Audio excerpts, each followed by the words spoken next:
Good morning. I'm Renee Nelson. Thanks for joining us today. And as we are starting to think about weather that is not having us in snow up to our eyeballs, we are starting to think about fun things we can do outside. And I have a group of people here with me this morning from the Bicycle Coalition of Maine. And thank you all for joining me today. Welcome. Good morning. Thank you, Renee. We can't go biking in the winter. Now, we're going to be talking about a number of things today, but first of all, let's just talk a little bit about the coalition.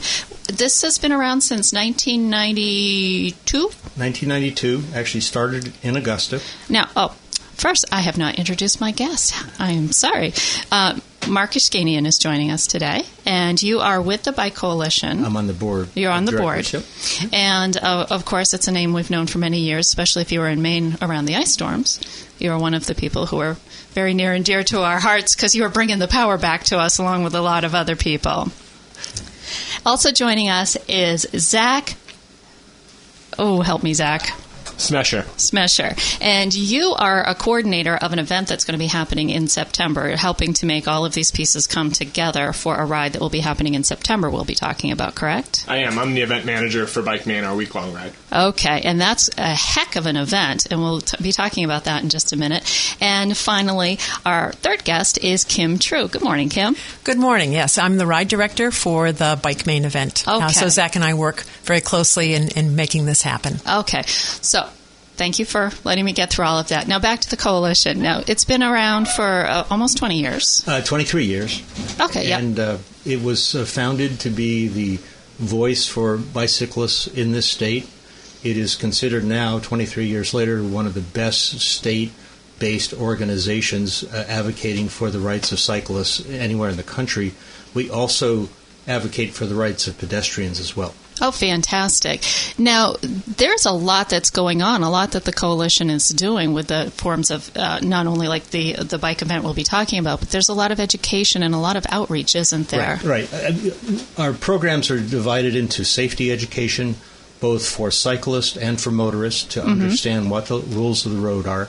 And really, bicycles are treated like motor vehicles. We have to comply with the same laws. I know that's not always the case, and people see cyclists going through stop signs, but just as we have problems with motorists on occasions, not every cyclist follows the law, but we're educating cyclists to obey the law as well as inform motorists that the cyclists have a right to be on the road. Yeah, because you guys are lucky I don't have you on speed dial, because I see this all the time with bikes going against traffic and just doing whatever they want.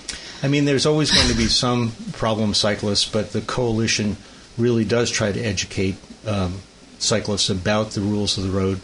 It is a pet peeve of mine as well to see cyclists riding against the traffic. The law in Maine states that cyclists have to ride with traffic, and to as far as to the right as possible, as safety allows. That means they can be in the roadway if it's unsafe to be on the shoulder. Yeah. And for pedestrians walk against traffic so they can see safely what's coming in their direction. So pedestrians walk against traffic, cyclists ride with traffic. And cyclists, are they allowed on the sidewalks? I think it really varies by municipality. There are a lot of municipalities that don't allow it, but you see it, again, in Maine frequently. It is a safety issue with pedestrians and cyclists being in the same sidewalk, so it varies by municipality. I just couldn't have you in here and not discuss this a little bit, because it's just, I see it all the time, and it just seems to be such a safety issue, not only for us as the drivers of the vehicles, but the person walking, the person on the bike, and I'm surprised more bad things don't happen. Right. But that's really good to know that there are rules. Yep. And so the Bicycle Coalition of Maine really is involved in safety education for adults and for children. We're in the schools a lot. We obviously believe cycling is a great lifelong activity, and most of us started as kids. But and we're seeing more and more adults return to riding a bike later in life because they want a form of exercise that's both good for them but easier on their joints than, say, running can be. Yeah. So we educate adults and children. We advocate for cyclists' rights and improve laws in Augusta and in Washington. And we also work with the Department of Transportation to make sure that we have allocation of resources to have the infrastructure, the bike shoulders and the separate bike trails that allow cyclists to operate safely in the roadway or alongside the roadway. So those are important activities for the organization, and then we have special events and other things that really allow cyclists to celebrate exercise and cycling and really explore the great state of Maine. It's a great location. It's a beautiful for state. cyclists. Now, one of the big events that's coming up is a big ride, like a 7-day ride. Is this? Yes, it is, Renee. This is the BikeMaine event. The BikeMaine event was started, this will be our third year, and it's a way to promote bicycle tourism in Maine and to be able to get economic development into the communities that we pass through. This year's ride is open to 350 riders. We'll start on September 12th and ride about 55 miles a day, hitting the towns of, we start in Kittery, and it's a loop ride. We'll go to Kennebunk. We'll start in Kittery and we go to Old Orchard Beach. From there we go to Bridgeton, Bethel, where we stay 2 nights, Sweden, where we stay at Camp Tapawingo. Then we go to Kennebunk and then back to Kittery on September 19th. Wow, and you said this is in September. Yes, it is. It's perfect time, peak season. I was thinking things are going to be looking pretty good, aren't they? We really love it. It's a great time because not only is the foliage starting to turn, but it's also peak harvest for the crops. And one of the things that we also promote along the way is our great local produce. All of our meals are made with locally grown, harvested foods. So we celebrate the season of harvest as well. So how intense of a ride is this for somebody who is maybe more of a casual bike rider as opposed to somebody who's out doing a lot of long distance type events? Yeah. We think anybody with the proper training is able to do the BikeMaine ride. One of our partners, Orthopedic Associates, has put together a terrific training plan that's on our website for folks that have a baseline of bicycle training to be able to train to do the BikeMaine ride. Because you just don't wake up one day and go, I think I'll go do that this afternoon. There are definitely folks who probably could, but we don't encourage it. It's probably more enjoyable if you're in shape to be able to do that kind of miles each day. But we do believe anybody can do it, and we offer a training program on our website. And another thing to remember, it's 55 miles, but you have all day to do it, 55 miles a day. So most average riders ride between 12 and 15 to 16 miles an hour, so they have plenty of time to stop along the way as well. We have snacks and lunch along the route. We highlight for the riders the number of great historical or points of interest that people can stop at. So it really is a vacation for people to come and enjoy and to be able to spend some time seeing the beauty that we have here in Maine. So I imagine also you are the ones responsible for coordinating luggage from getting from point A to point B and all of that as well. So that doesn't have to be a person's concern along the way. Yeah, folks, all they need to do is ride from point to point. We have a volunteer crew of about 50 volunteers who join us for the week, along with volunteers in each host community. And our volunteers load bags on trucks and unload bags from trucks. And each town that we go to, we set up what we call a village, which is our campsite in each host community each night, with showers and bathrooms and dining and entertainment and a beer garden in every host community. And entertainment, and our volunteers do all the work, and riders ride and eat and see all the sights along the way. Now, is there also support along the way if somebody has a problem, something happens? Absolutely. We have a route staff of about 25 people. These include what we call SAG, support and gear vehicles, so that if people run into any problems or have low energy, they can get a ride to the next stop. We have medical crew online with us.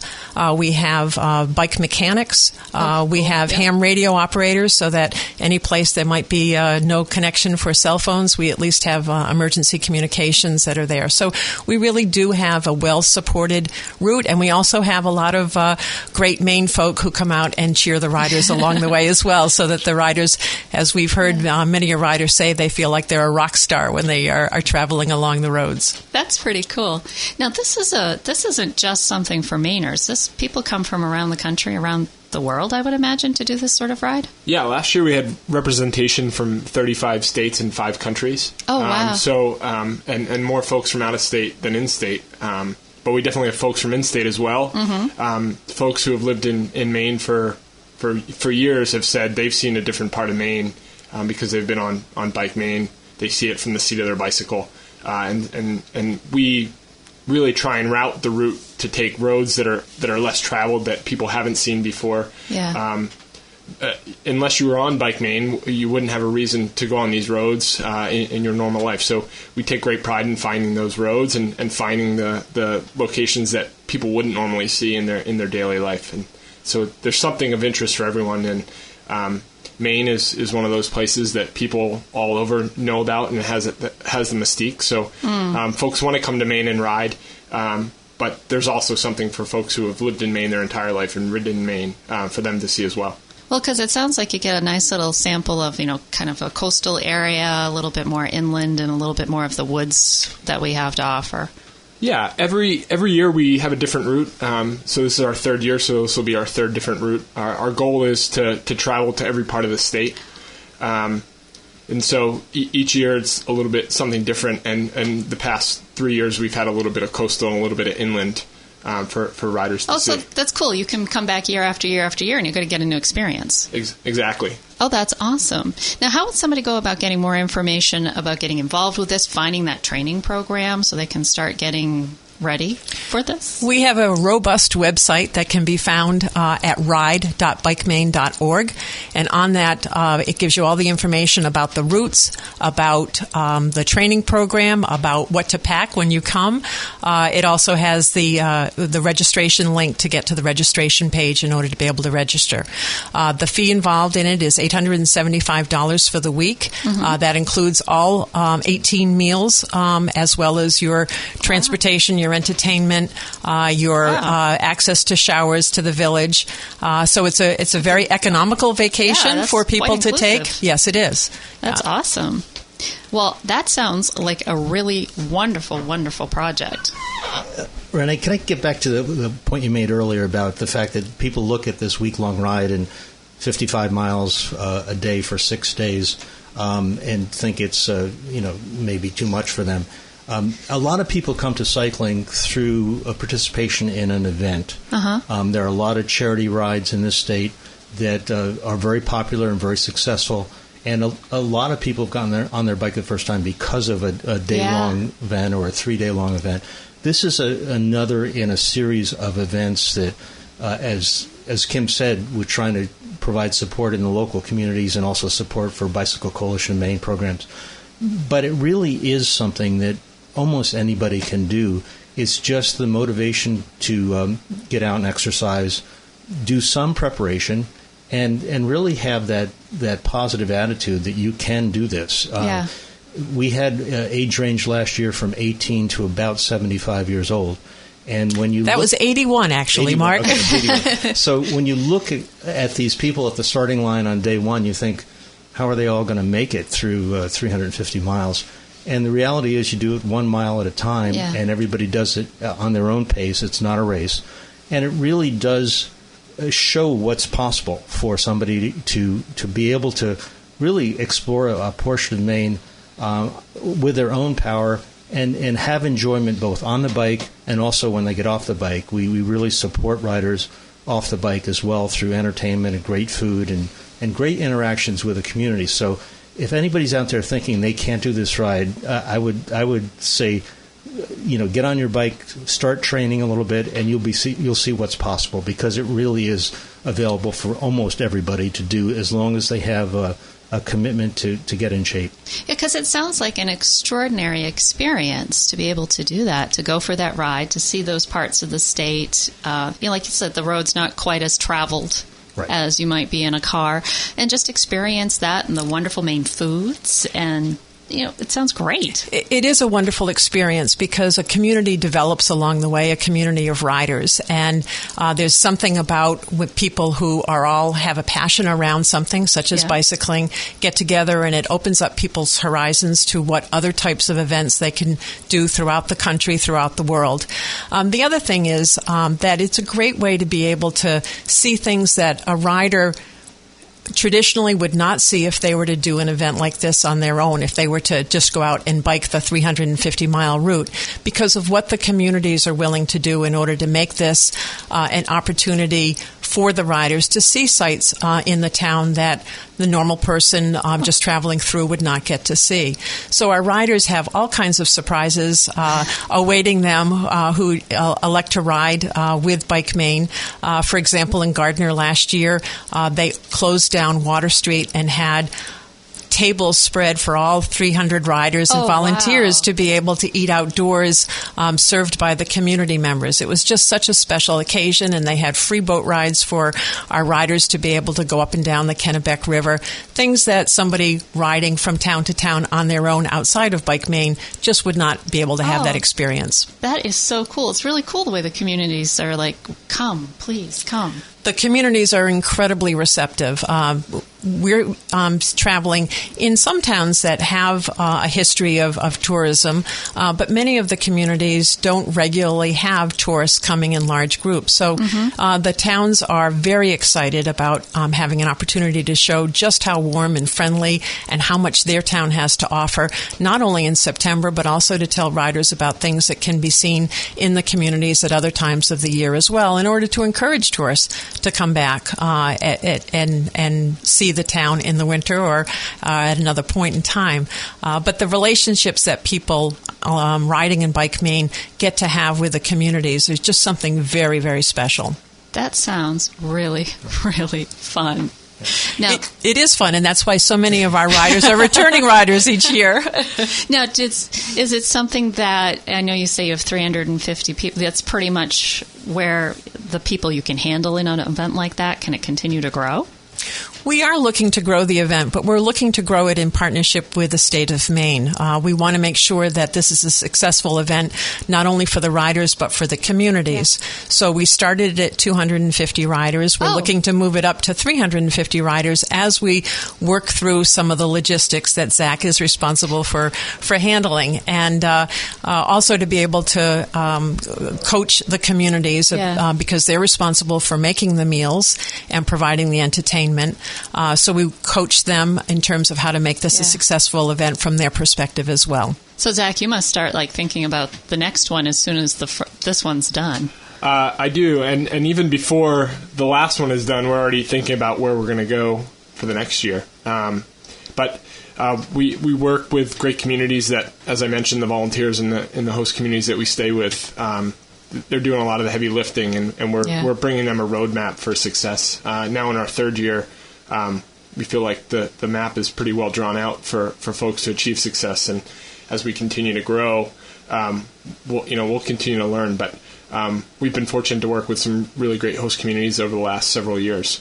Fantastic. Now the website is ride.bikemaine.org. Okay. Yeah. One other thing I want to say is we have this is a camping trip primarily, but we do have other lodging options available for people. Not everybody chooses to camp, and many people do a mix of camping and staying in other lodging along the way. We always have a layover night, a layover town where we stay 2 nights in one community, and that community that we pick for a layover town, in this case Bethel, has plenty of other lodging options available. But we have anything from tent and porter service, where for a premium, individuals can have their tent, have a tent provided for them and set up with chairs and their luggage delivered right into the tent for them. We have an opportunity on our website. We have a list of all the hotels in each community if individuals want to make their own arrangements. But we also partner with Summerfeet. We'll and they provide a concierge service where they make all the arrangements in the hotels, take you from the BikeMaine village with your baggage to the hotels and back again to our site in the morning. So it really takes all of the worry away. Yeah, whatever level you want to participate Exactly. at. That is so cool. That is very cool. Now, Mark, there were some other events that are going to be coming up before this, because this is in September, but we were talking about some other things that are going to be going on. The Coalition as well. has a number of major events. Two of them are coming right up. They're bike swaps. A lot of people have bikes in their garage that are not seeing much use. Either they're the old bike that they bought a new one to replace it. And so we have a swap in Orono that's coming up April 12th, a bike swap in Portland that's coming up April 26th. And these are opportunities for people to get into the sport or upgrade their bike at a reasonable cost. So that, and also for kids families who want to buy kids a bike if they've outgrown their old bike. So this is a great opportunity to buy a new bike at a reasonable price, and a little bit of the proceeds help benefit BCM. We then have 2 one-day rides that really, again, invite inexperienced riders into our ride, and they have multiple distances, so you can choose a lower distance or a higher distance in these one-day rides. The women's ride is June 7th in Freeport, and the lobster ride is July 19th in Rockport. And both these rides attract over 500 riders. And again, it depending on how long you go for, it could be as little as 12 or 14 miles to as much as 100 miles. The cyclists come back together at the end of the day and celebrate their achievement, whatever level they're at. And there's just a real camaraderie, as Kim mentioned. There's a sense that when you're on the road biking and exercising, you're achieving something, you're discovering things, and you come back together, and there's a real enthusiasm and excitement when riders get back together after accomplishing a ride of this sort. So these one-day rides are part of the community of rides that occur in Maine that are very successful. You get a lot of people doing them, and we think of BikeMaine as another opportunity to expand the schedule of rides in this state. And not everybody can take off a week, but the people who do, it's a very, very special experience. It's rare in your life that you get away and you are able to ride for a week, get into the daily rhythm of a community, moving from one community to another, and meet people from all over the country and around the world. It's, as Kim said, it's a community that comes together very quickly, and they really enjoy each other's company, and they enjoy the food and the entertainment and the interchange with the local citizens. And it's hard to describe, but it's very much achieved in our ride, and we're very proud of that. That sounds absolutely fantastic. Okay, so the website again for the ride is ride.bikemaine.org. And just a general overview of the Bicycle Coalition, that would be bikemaine.org? Yes. Yep. Fantastic. Well, thank you all for coming in, telling me about the ride and what the Bicycle Coalition of Maine is up to. Thank you very much. Thank you, Renee.